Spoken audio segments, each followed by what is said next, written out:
Mesdames et messieurs, bonjour! Bienvenue à Lumière du Monde, votre émission diocésaine. Cette semaine, c'est Noël. On n'y pense pas tout le temps, mais en fait, c'est l'anniversaire de Jésus. Nous prendrons donc le temps de le contempler dans la crèche avec Marie à travers la capsule mariale de Monseigneur Pelchat. Mais avant tout, nous recevons ici même sur le plateau le prêtre et compositeur de renom, j'ai nommé Robert Lebel, ainsi que Valérie Robert-Dion pour sa chronique d'actualité diocésaine. Bonne émission!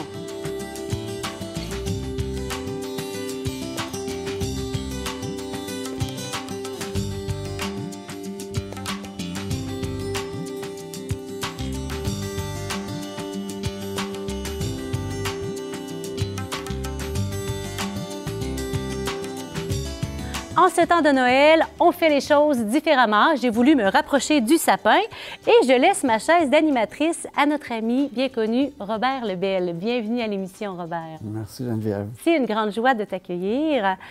Aujourd'hui, tu viens nous parler du sens de Noël. Quelle est pour toi la signification de Noël? Bien, écoute, je pense que la priorité dans mon cœur, c'est bien sûr de célébrer la naissance de Jésus. Hein, c'est plus fort que moi, ça nous habite, hein, c'est comme croyants, la célébration de l'anniversaire de naissance de notre Sauveur. Et bien sûr qu'on va parler de la fête, c'est l'incarnation, en fait, c'est un grand, grand mystère qu'on célèbre, mais à travers l'esprit d'une petite famille, Marie, Joseph, une famille spéciale, on peut le dire, hein, qui est connectée avec une recherche de la volonté de Dieu, pas ordinaire, qui est fidèle à cette volonté de Dieu. Alors, on fait quelque chose de très, très beau, très grand, qui est inspirant aussi. Et j'aime à penser que cette fête-là, elle a aussi une résonance affective. Parce que, hein, pour toi comme pour moi, Noël, c'est une fête où il y a un esprit d'enfance, un esprit d'amour, de tendresse qui circule au sein de nos familles, de nos relations. Et bien que cette année soit particulière, la fête du cœur, elle n'est pas moins présente. Et cette fête de Noël, pour moi, elle a une signification toute particulière dans mon histoire personnelle, parce que lorsque j'avais une dizaine d'années, 11 ans, mon frère Gilles m'a offert ma toute première guitare, la nuit de Noël. Alors, c'est un cadeau hein, qui a de l'histoire dans ma vie, parce que c'est un cadeau. Bien sûr, c'est une guitare, c'est quelque chose, mais c'est aussi, finalement, une façon de déployer un talent reçu. Un cadeau de Dieu, un cadeau de Dieu, ce talent. Cadeau, et que j'interprète aujourd'hui comme étant le point de départ d'une mission, hein, parce que j'ai commencé à jouer la guitare et à créer petit à petit mes chansons. Donc, Noël est en lien pour moi directement avec aussi ce souvenir-là très précieux de ma jeunesse, de mon enfance. Et bien sûr qu'avec le temps, on célèbre Noël en Église avec ce que ça représente de changement, parce que là, la réalité qu'on connaît nous oblige à être beaucoup plus intérieur. Hein, il y aura moins de flafla, j'aime pas le mot flafla, mais moins d'extravagance, un côté social aussi moins évident, là. Malheureusement, on n'aura pas les grands concerts, les grandes représentations, les chœurs de chant dans nos églises. Ça sera peut-être pas ça cette année. Mais on va le vivre différemment, et je pense que ça va être une belle fête quand même, qui va déployer en nous quelque chose de neuf, une intimité, une présence, un esprit de famille très, très différent, puis un esprit d'Église aussi, parce que c'est pas parce qu'on n'est pas à l'Église qu'on n'est pas en Église. Ça, je trouve ça important à le redire. Noël, c'est une fête de croyants, puis pour les incroyants ou les non-croyants, c'est une fête affective qui parle quand même au cœur et qui souvent va surprendre les gens, parce qu'il y a une présence de Dieu qui habite cette fête-là, vraiment. Là. C'est ça, pour moi, en gros, là, Geneviève. Oui, puis c'est beau, Robert, que tu nous rappelles que c'est le mystère de l'incarnation, c'est un grand mot, mais Dieu, le Tout-Puissant, qui surgit dans notre humanité, dans la petitesse de la famille, et que tu nous rappelles que c'est vrai, c'est une fête affective, c'est une fête du cœur qui nous ramène à notre cœur. Merci, c'est une belle réflexion qui est importante de se rappeler, spécialement cette année, hein, cette année particulière, cette fête du cœur. Et toi, Robert, tu as fondé le versant La Noël. Je me dis qu'il y a sans doute un lien entre Noël, qui t'est si cher, et ce lieu, versant La Noël. Est-ce que tu peux nous en parler d'abord? Parce que je crois qu'il y en a qui ne connaissent pas versant La Noël. Bien, versant La Noël est un centre d'animation spirituelle à dimension jeunesse et écuménique. Donc, ça a été créé en 1998 Enfin, oui, on a commencé à 98 les travaux de construction de ce centre-là.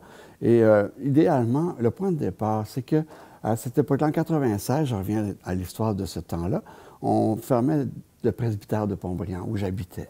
Et je me disais, ça va être, tu sais, en escalade, il va en fermer d'autres, et les églises aussi vont. Donc, il faut créer, pendant qu'il y a encore temps et qu'on a des énergies et des gens qui ont le cœur à l'ouvrage, de créer un centre qui soit dédié à l'amour puis à comment le vivre aujourd'hui. Développer le trésor intérieur pour toute personne et le faire à une dimension écuménique, interreligieuse, mais universelle. Donc, un lieu de croissance de vie spirituelle ouvert à toute personne désireuse de développer son trésor intérieur. Et on a créé ça dans l'esprit qu'on voyait s'approcher l'an 2000. Et l'an 2000, c'est quoi? C'est la 2000e fête de la Nativité, réellement. Et on se dit, il y a plein de monde qui vont organiser des gros parties, des fêtes très coûteuses, des voyages. Et nous, on s'est dit, comme croyants, si on faisait quelque chose qui marque le temps qui commence, souligner chrétiennement la fête de l'an 2000. C'est comme ça qu'on a réussi à rassembler un petit noyau de croyants. On était 5, on a réfléchi pendant 2 ans. Et en 98, là, on s'est mis à l'ouvrage quand Monseigneur nous a permis, Monseigneur Couture à l'époque, de commencer le centre pour que ce soit prêt en 99-2000. Et on a eu la toute première montée jeunesse au printemps 1999. Donc, c'était vraiment pour souligner la célébration de Noël chrétiennement, rappeler cette 2000e fête. Alors, pendant la pandémie, notre ami Robert Lebel n'a pas chômé, même s'il est resté chez lui, comme tout le monde d'ailleurs, mais il a fait une nouvelle aventure, une nouvelle démarche. Il a fait des clips sur ses chansons. Nous en regardons un à l'instant.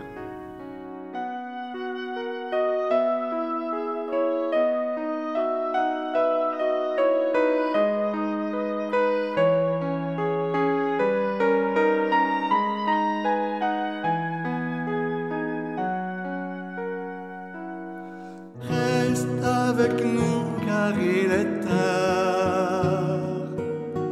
Reste avec nous, le jour décline. Reste avec nous, toi l'étranger, toi qui lui ressembles. Voici déjà la fin du jour. Nos cœurs sont lourds comme nos pas. Ne t'en va pas, mais reste encore. Et parle-nous de son amour. Reste avec nous car il est tard. Reste avec nous, le jour décline. Reste avec nous, toi l'étranger, toi qui lui ressemble. Alors, Robert, tes chansons, hein, je les ai chantées depuis que je suis toute petite. On les entend dans nos célébrations. C'est toujours porteur de les entendre à nouveau et en plus de les voir comme ça en images. Comment est venue l'idée? Qu'est-ce qui s'est passé? C'est une belle initiative.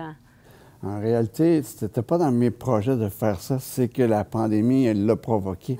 Hein, il y a un mal pour un bien, comme on dit des fois. Quand on a vu que même à Versant à Noël, dans nos paroisses, on ne pouvait pas célébrer les jours saints, on ne pouvait pas célébrer Pâques.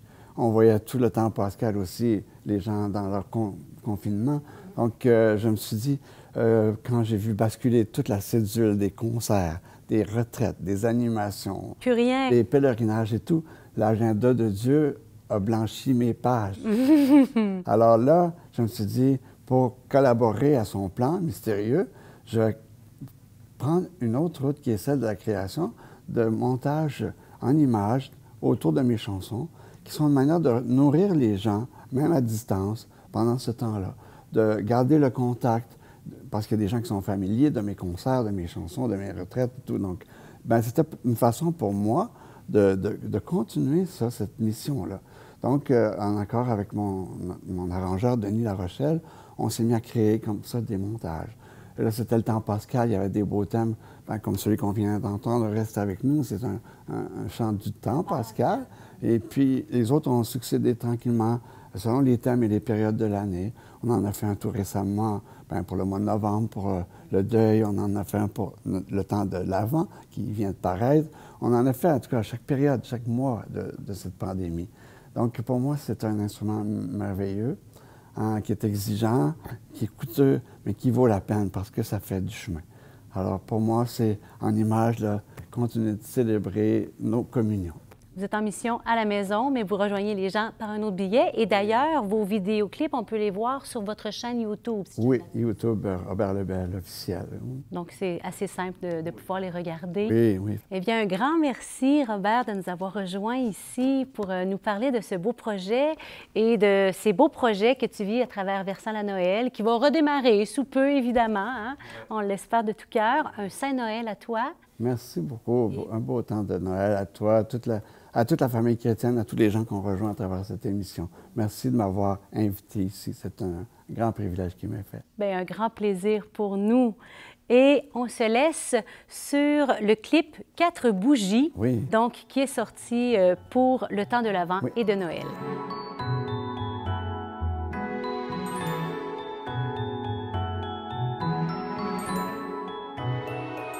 J'allume une première bougie sur la couronne de l'Avent pour te dire simplement je t'espère et je t'attends, je t'espère et je t'attends.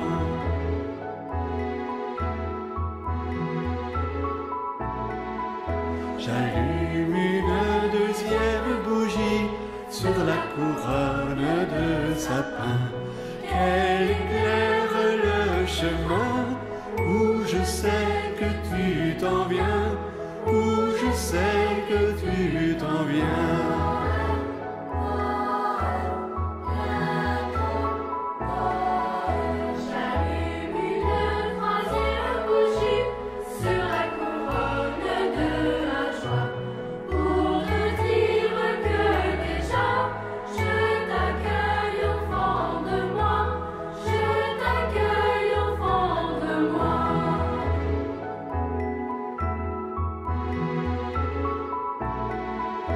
J'allume une dernière bougie sur la couronne de Noël pour que s'ouvre enfin le ciel où l'étoile te révèle, où l'étoile te révèle.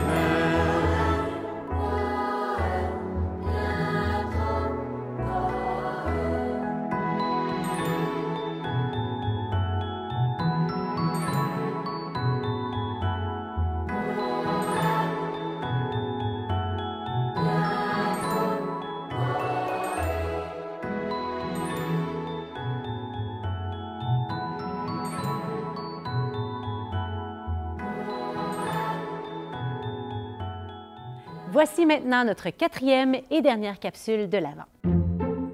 Bonjour tout le monde!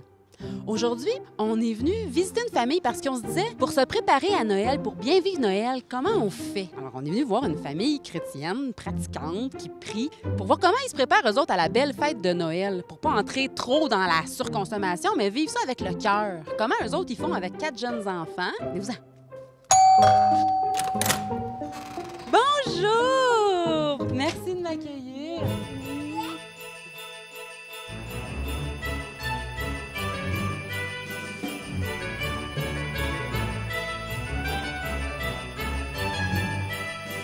Alors, ici, on a affaire à papa. Ben oui, moi c'est Charles. Et bébé. Philippe Étienne. Beau Philippe Étienne, qui est le petit Jésus, le petit dernier arrivé. Toi, comment tu t'appelles? Jean-Marie. Et le beau garçon ici? Timothée. Timothée. Et il reste les madames. Sont où les demoiselles de la maison? Les demoiselles de la maison? Maman? Valérie. Marie-Thérèse. Marie-Thérèse, la grande fille. Est-ce que vous avez une démarche, vous autres, pour vous préparer à Noël? Oui. Qu'est-ce que c'est? Explique-moi ça, s'il te plaît. On ouvre des sacs. Vous ouvrez des sacs. Est-ce qu'on peut les voir? Veux-tu venir me les montrer? On va les montrer à la caméra pour que les gens comprennent de quoi on parle. Alors, les sacs, viens nous montrer ça, Timothée. Ils sont là, tu les pointes, OK? Puis là, comment ça fonctionne? Est-ce que maman, tu veux nous l'expliquer en 2 mots, s'il te plaît? Là? Bien, à tous les jours, on a un sac à piger depuis le début de l'Avent, donc depuis le premier dimanche de l'Avent. Aujourd'hui, c'est le... Dis-les, Marie-Thérèse. Le 3 décembre. Bravo! Et c'est ce sac-là, OK?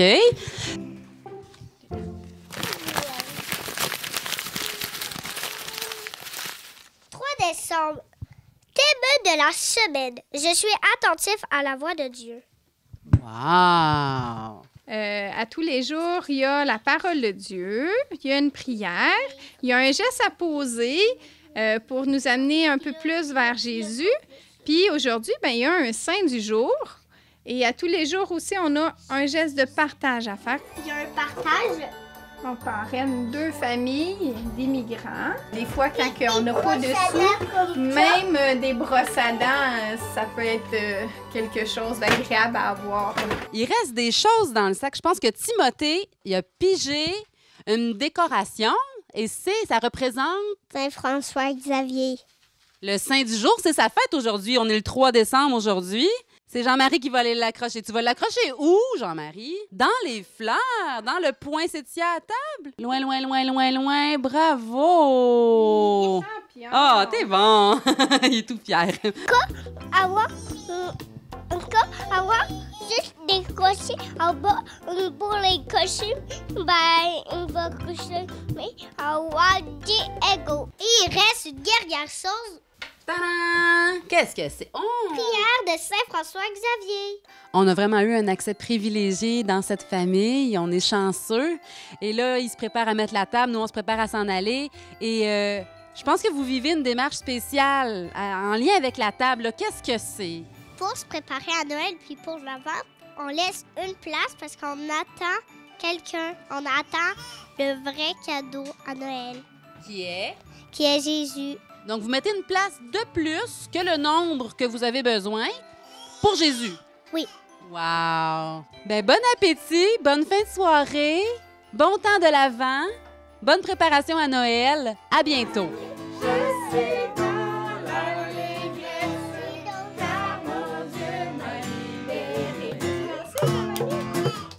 Dans la chronique d'actualité diocésaine, Valérie fait un bref survol de notre saison qui, avouons-le, a été assez originale cet automne.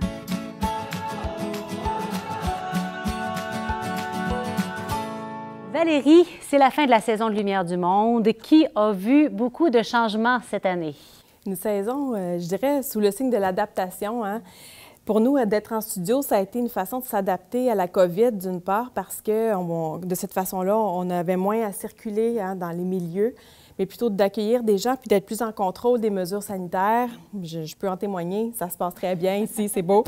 COVID-proof. Oui, et puis, bien sûr, moins de déplacements, moins de frais de production aussi. On est comme tous les autres milieux d'église, on est quand même, on subit les contre-coups de la COVID, de la crise.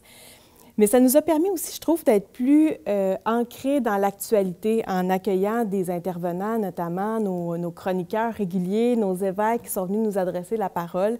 Donc, des beaux plus pour cette formule. C'est beau.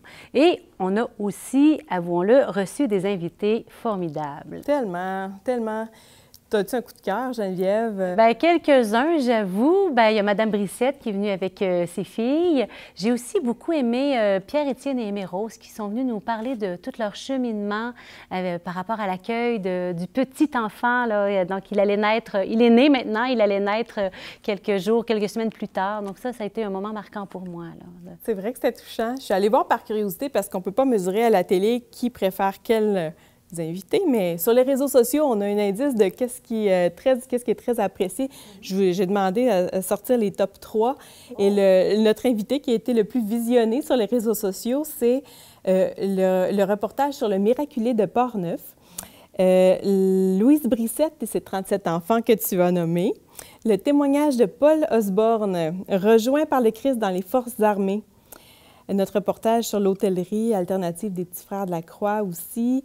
et le petit reportage Cuisiner pour donner avec Monseigneur Pelcha. Donc, si vous avez manqué de certains de ces épisodes-là, vous pouvez retourner voir là, dans nos archives sans problème sur ecdq.tv. Autant sur la page Facebook que sur le site Internet. Oui, fait que je remercie tous les invités qui ont contribué à cette saison. Et je te remercie, Geneviève, d'avoir plongé dans l'aventure à mi-parcours là, pour prendre le relais. Merci, tu es une super animatrice. Bien, merci, c'est bien gentil. C'est un beau défi à relever, hein? Mais avec une belle équipe comme ça, c'est très agréable, j'avoue. Ça permet de remercier maintenant l'équipe. Et là, vous ne les voyez pas, mais j'aimerais, Martin, est-ce que tu pourrais te tourner puis montrer, là, qu'est-ce qui se passe en arrière des caméras?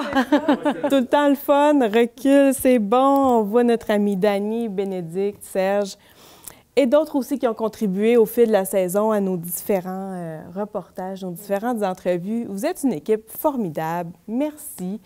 En terminant, Valérie, Noël se vit autrement cette année et le service des communications fait sa part. On fait tout ce qu'on peut, tout ce qu'on peut. Donc, au menu, le 24 décembre au soir à 19h, on a une belle messe de Noël avec notre archevêque. Puis je suis tellement heureuse, elle a été tournée dans un CHSLD.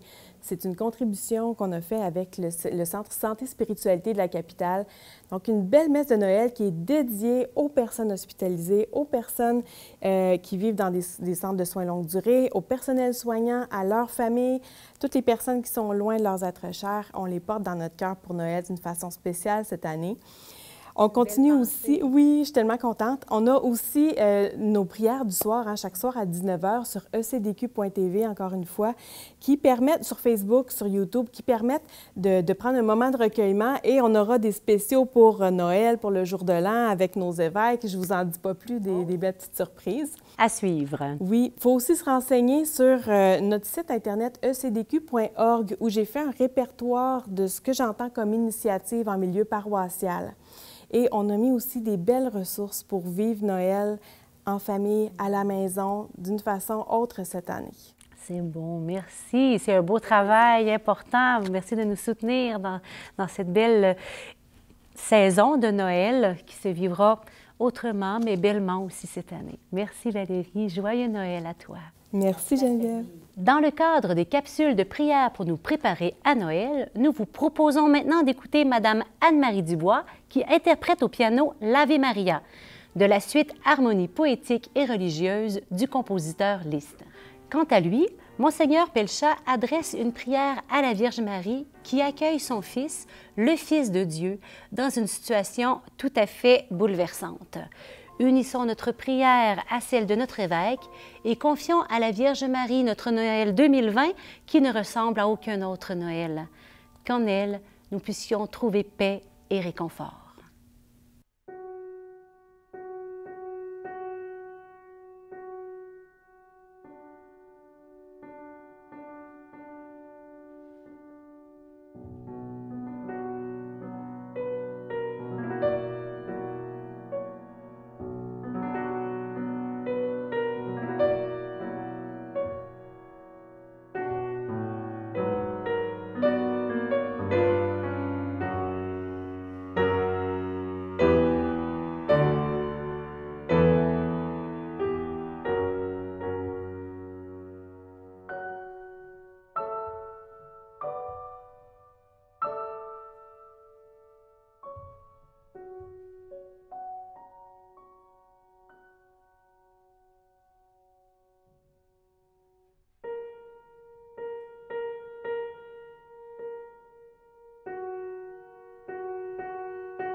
Sainte Marie, Mère de Dieu,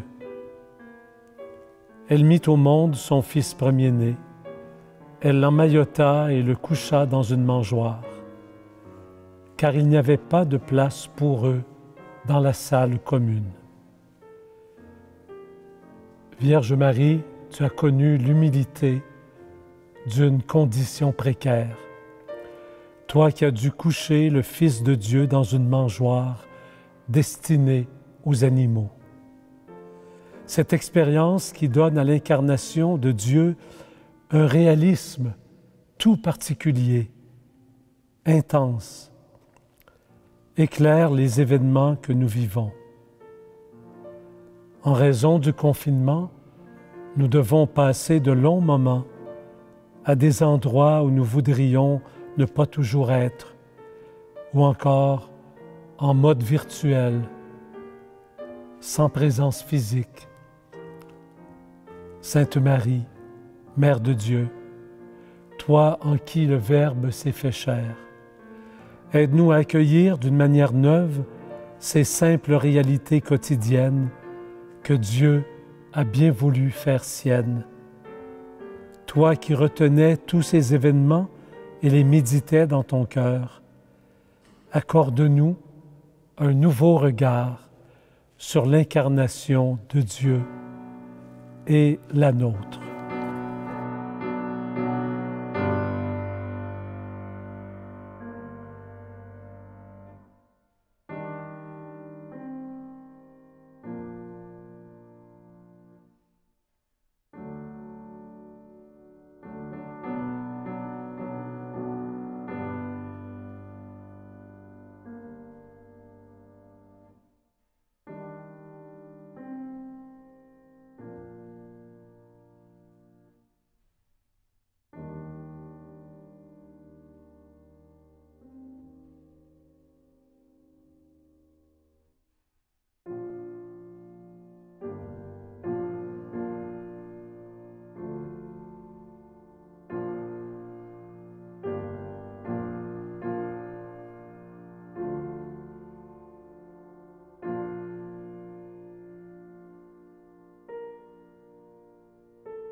L'équipe de CDQ-TV prend une pause. Pendant le temps des fêtes et le mois de janvier, vous pourrez voir des rediffusions de l'émission Lumière du monde. Ce sera une grande joie de vous retrouver au début du mois de février. Je souligne une fois de plus la générosité de Mediapol pour le prêt des crèches tout au long des émissions du mois de décembre. Cette semaine, prenons le temps de contempler, de nous approcher de la crèche. Jésus nous y attend avec sa grande paix. Et en terminant cette émission, je tiens à souhaiter à chacun et à chacune un joyeux Noël, une sainte année. Et n'oublions pas, nous essayons de sauver Noël, mais c'est Noël qui nous sauve.